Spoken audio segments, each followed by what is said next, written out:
Boa tarde, galera, tudo bem? Apesar de eles ter falado essas coisas aí, eu sou uma pessoa bem descontraída e uma pessoa bem tranquila. Basta você ver que parte da minha vida eu lidei com essa galera da área de skate. E eu tenho uma história talvez diferente de outras pessoas que vão vir aqui, porque eu fui criado numa região que é bem gueto mesmo, assim, né? Eu sou o cara que eu saí quase da favela, não da favela, mas quando eu vim de São Paulo, por exemplo, eu morava na rua de trás da favela. E aqui em Indaiatuba também, eu sempre morei no subúrbio.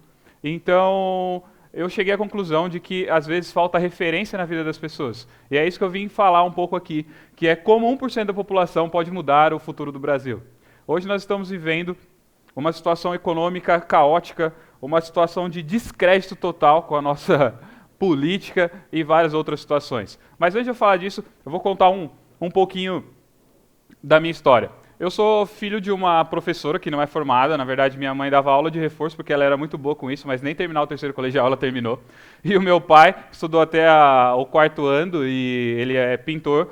E quando a gente mudou aqui para Indaiatuba com 5 anos, quando eu fiz 5 anos de idade, ele deu 2 livrinhos de palavra cruzada para mim e minha mãe me ensinou a ler e escrever com esses 2 livrinhos de palavra cruzada. E eu aprendi com a minha mãe uma coisa muito importante que mudou toda a minha história, que é: filho, leia porque a leitura vai mudar como você vê o mundo. E eu aprendi outra coisa muito impactante do meu pai. Meu pai é nordestino, um cara ferrenho, um cara trabalhador. Ele me disse uma coisa: filho, trabalhe, porque quem não trabalha não consegue as coisas na vida. Trabalhe e seja honesto. E eu cresci com isso, então com 11 anos meu pai já me levava para trabalhar. Eu com 12 anos lia muito e estudava, e com 14, 15 anos de idade já tinha lido mais de 150 títulos. É claro que eu gostava de série Vagalume, Agatha Christie, Gibi, esse tipo de coisa. E com 16 anos a minha vida então mudou totalmente quando eu fui trabalhar numa loja de skate. Eu fui ser vendedor. E eu aprendi que vendedor é uma área que as pessoas acham que só preguiçosos trabalham. Mas que se você quiser ser uma pessoa de alta performance, você precisa estudar muito para ser um vendedor de sucesso. E com 18 anos de idade, eu, que foi criado no subúrbio, com muitas referências negativas, mas muitas referências positivas, por conta das leituras e das dedicações, o que fazer? Então eu, com bastante bagagem, mas pouca experiência, tive uma filha com 18 anos de idade. E aí que o negócio começou a ficar diferente. Eu falei, cara, e agora? O que eu faço? E eu era um menino muito esperto, eu dançava break. Porque eu era um menino muito esperto, eu parei de estudar no primeiro colegial, porque eu fui me dedicar somente à dança. E aí, com 18 anos, eu tive uma filha. Então, eu voltei para a escola e comecei a me dedicar a esse projeto. E 2 anos depois, eu abri a minha empresa, que hoje, dia 24 agora, completa 7 anos, que é a PSW Board Shop. E quando eu abri a loja, eu percebi que eu precisava de mais informação. E essa minha ânsia por leitura, essa minha ânsia por querer mais, me fez querer aprender, me fez querer viver novas cenas e praticar. Porque meu pai falava, de pensar morreu burro. E o que eu percebo hoje é que as pessoas pensam muito e agem muito pouco, ou agem muito e pensam muito pouco. Então o ideal é a balança. E o que falta, talvez? Para onde estamos caminhando? O que eu vejo? O que fez a nossa geração? Fico olhando a geração passada, a geração que inventou o carro, a geração que inventou a eletricidade, a geração que inventou o computador, a geração que inventou o smartphone, a geração que inventou o avião. E o que fez a nossa geração? Talvez muito pouco ou quase nada, porque hoje inventaram uma coisa chamada Google. E aí as pessoas hoje elas pensam muito pouco, porque o Google pensa por elas. E aí a gente está na era do conhecimento, e o conhecimento ele é horizontal. As pessoas sabem muito, mas sabem fazer muito pouco. Eu já ouvi falar. Engraçado, porque eu dou palestra, eu vou nas empresas. E o cara, nossa, isso aí eu já ouvi em vários lugares. Engraçado, então por que você não consegue fazer? Já que você sabe, por que você não aplica? É porque não trabalha a ação, não trabalha a performance. Ela fica só no pensamento normalmente. E como nós somos criados? Para quem tem mais aqui de 25 ou 30 anos, participou de uma geração que começava-se muito cedo. Primeiro pelo espelho do pai, porque o pai e a mãe estavam próximos, porque não precisava se trabalhar tanto. Então, ele já começava ali, a menina já desde cedo, o pai ou levava para trabalhar, ou colocava para trabalhar com 11, 12, 13 anos. 12 anos, 13 anos, tinha gente que já fazia Senai naquela época. E hoje o que mudou? Hoje com as políticas de hoje mudaram. Os políticos normalmente fazem leis para ganhar voto, política assistencialista, e não política para melhor e crescimento duradouro de uma nação. E as leis, às vezes, não ficaram tão favoráveis. Então, hoje, os valores estão se invertendo. Porque os filhos mandam nos pais, e não mais os pais mandam nos filhos.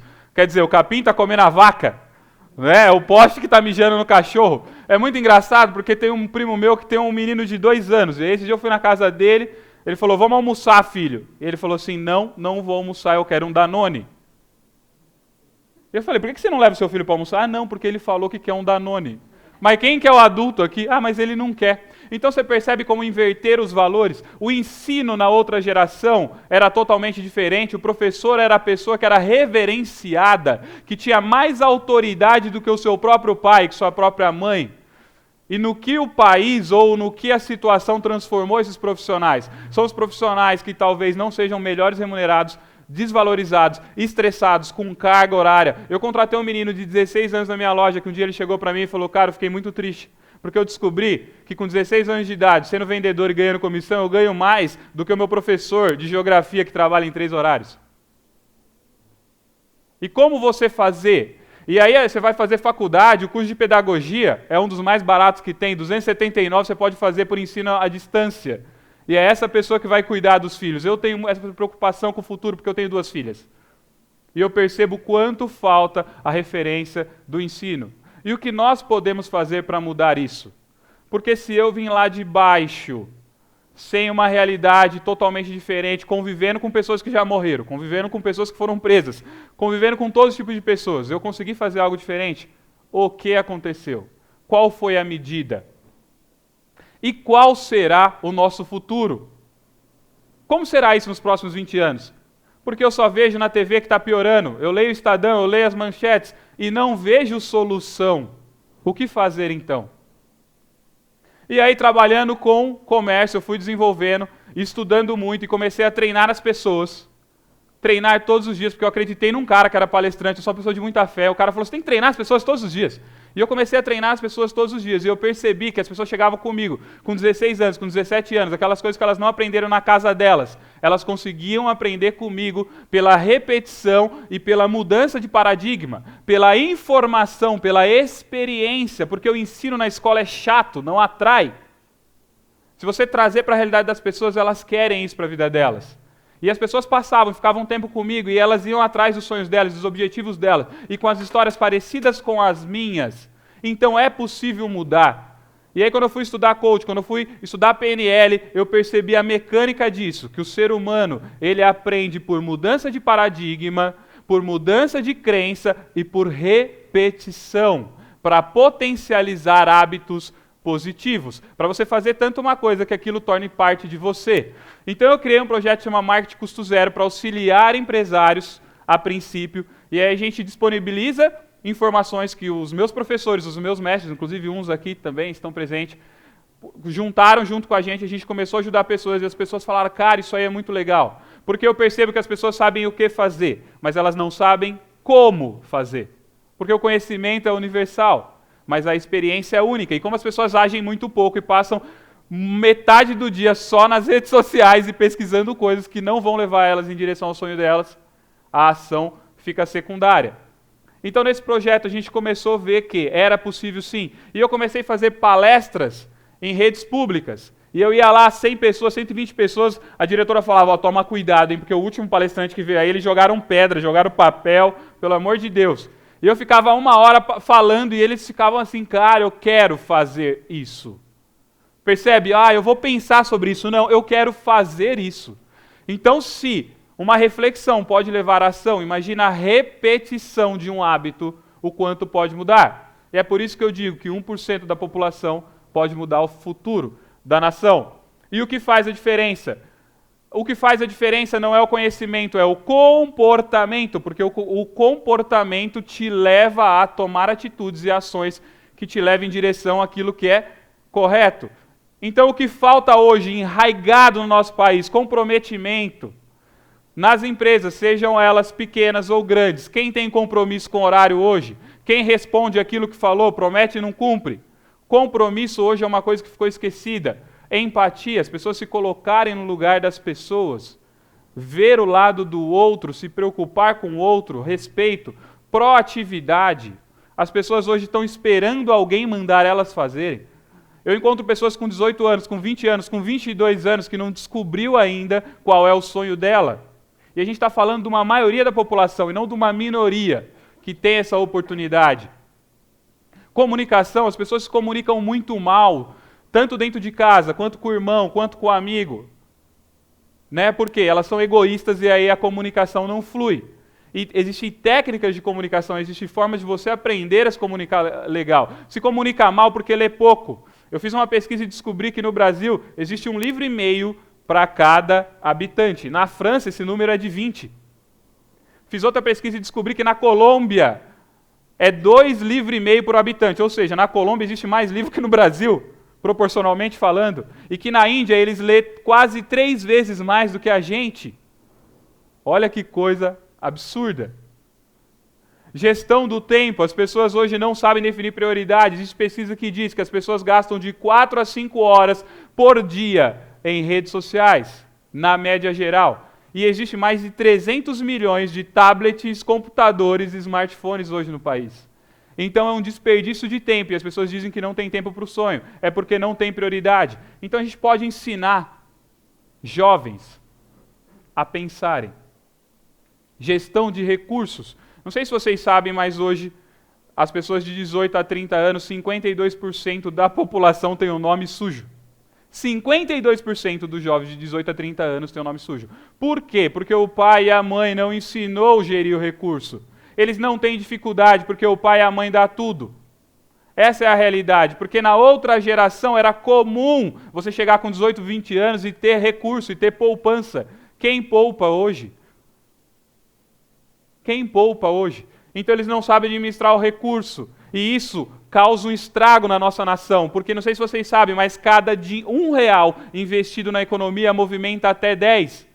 Ou seja, se eles estão gastando, estão devendo, o país não está movimentando o capital. Nós vivemos no capitalismo, que a única forma é o consumo consciente e a manutenção do recurso. É muito simples isso. E a criatividade hoje não é explorada nas escolas, porque o ensino é ridículo. Para você tirar 5, você pode dormir 3 horas na aula que ainda você consegue tirar 5. É verdade. Eu sei, porque eu era um aluno assim, eu ia na escola e a escola me entediava. Como a faculdade que eu fiz também, em determinados momentos me entediava, porque não tem estímulo. Porque você não vê como você pode usar aquilo na sua realidade. Porque não tem prática, porque não tem visão real daquilo. Você não sabe até hoje porque você vai usar a fórmula de Bhaskara, mas você aprendeu aquilo. E a resiliência. Hoje as pessoas, elas são criadas a pão de ló, né? Mamãe traz o Todd na cama. E aí o filho vem chorando, mamãe e papai abraça. Mas o mundo é um lugar triste, escuro e sombrio. E você precisa achar o sol. E para achar o sol é a lei da selva. E você precisa ser um animal preparado. Porque um leão criado em cativeiro é um gatinho. É um gatinho. E hoje a nossa população cria gatinhos. E como fazer para mudar isso? Então o que nós pensamos? Melhores profissionais, melhores pessoas. Então a gente pode pegar 1% da população, 2 milhões de pessoas, na base. Trazer profissionais para ensinar essas pessoas a serem melhor. Através de treinamento de comunicação, treinamento de gestão de tempo, interatividade. Com 12 anos, 13 anos, imagina se você pegar essa galera na base e formar. Através do quê? De parceria com empresas. Porque as pessoas que trabalham em empresas hoje, qual é a maior dificuldade? O capital humano. As pessoas são despreparadas. E os que são preparados custam muito caro. E é por isso que hoje, além dos impostos, o negócio vai muito lento. Porque numa empresa hoje, normalmente uma pessoa, no Brasil tem que fazer o trabalho de 3. Primeiro porque custa caro, e segundo porque ela é despreparada. E aí os gerentes têm que se virar com o que tem. Imagina uma realidade que as empresas recebessem esses adolescentes preparados, pelo menos em questão de comportamento e não tecnicamente, para fazer um trabalho diferenciado, um trabalho na base. E onde está o mundo? O mundo hoje está na sua mão, está nos celulares. Então, imagine a gente disponibilizar treinamentos gratuitos que você pode acessar do seu celular. E como que a gente vai fazer para estimular essas crianças? Primeiro, existem 2 coisas que levam você ao sucesso. Cooperação e competição. É importante a gente ser um time e é importante a gente competir para crescer, porque quando a água bate na bunda, você tem que se mexer. Né? É isso que acontece. Então, Como faríamos isso? Iríamos nas escolas, por exemplo... Está todo mundo me ouvindo? Iríamos nas escolas, por exemplo, fazer parcerias para que palestrantes vinculados ao nosso projeto fossem lá fazer palestras para essas pessoas, para que elas pudessem aderir ao projeto sem custo nenhum, e envolver toda a família nesse projeto. E através de recursos que viriam das indústrias, nós iríamos sortear smartphone, viagem. Então a gente vai estimular através de games, através dessas coisas, você vai estimular o ensino, até que aquilo se torne parte de quem ela é. Porque a repetição leva à perfeição. E é isso que nós defendemos. Estímulos visuais, coisas que interajam com ela, coisas que ela goste. Financiamento do projeto viria através, por exemplo, de leis como a Lei Rouanet, Lei do Audiovisual, existem mais diversas coisas, ou de patrocínio, em próprio investimento em marketing mesmo das empresas. Porque as empresas hoje, elas estão sofrendo por conta disso. E cada dia que passa é mais difícil você encontrar pessoas com comportamentos adequados para povoar os locais que você precisa na empresa. Então seria muito vantajoso a gente criar uma nação que saiba fazer as coisas. Imagine você, 2 milhões, 1% da população, 2 milhões de pessoas que saibam realmente ler, interpretar, que saibam votar, que saibam escolher o candidato, que saiba dizer não quando deve dizer não, que seja proativa. Imagina o impulso disso na nossa nação, porque toda a revolução começou com menos de 1%. Você vai obrigar o seu amigo por competição a ser melhor, porque o mercado vai ficar mais acirrado. Você vai obrigar os políticos a fazerem menos merda, porque ali tem pessoas que estão de olho. E aí você começa a basear uma nação para que daqui 30 anos, 50 anos, 70 anos a gente possa ir embora e deixar nossos filhos aqui para não se preocupar com o futuro. E ser diferente não é fácil, porque para fazer isso nós temos que ir na contramão do mercado. Não sei se você sabe, mas nos países desenvolvidos, 1% da população só não vai depender do governo na aposentadoria. Nos países desenvolvidos. No nosso país, essa estatística é de 0,1%. Ou seja, as pessoas de sucesso é 1 para 1000. Então imagina a gente implantar uma mentalidade dessa. Precisa do quê? Primeiro das empresas acreditarem. E precisa começar agora, na formação da consciência, na formação das habilidades, na formação do futuro. Por quê? Hoje eu olho para a nossa nação e o que eu vejo é tudo igual. Mas se a gente trabalhar nas nossas crianças, trabalhar nos nossos adolescentes, ou mesmo nos adultos que queiram fazer parte dessa revolução, talvez a gente possa olhar e ver algo diferente. Tenham todos uma ótima tarde e vamos fazer toda a diferença.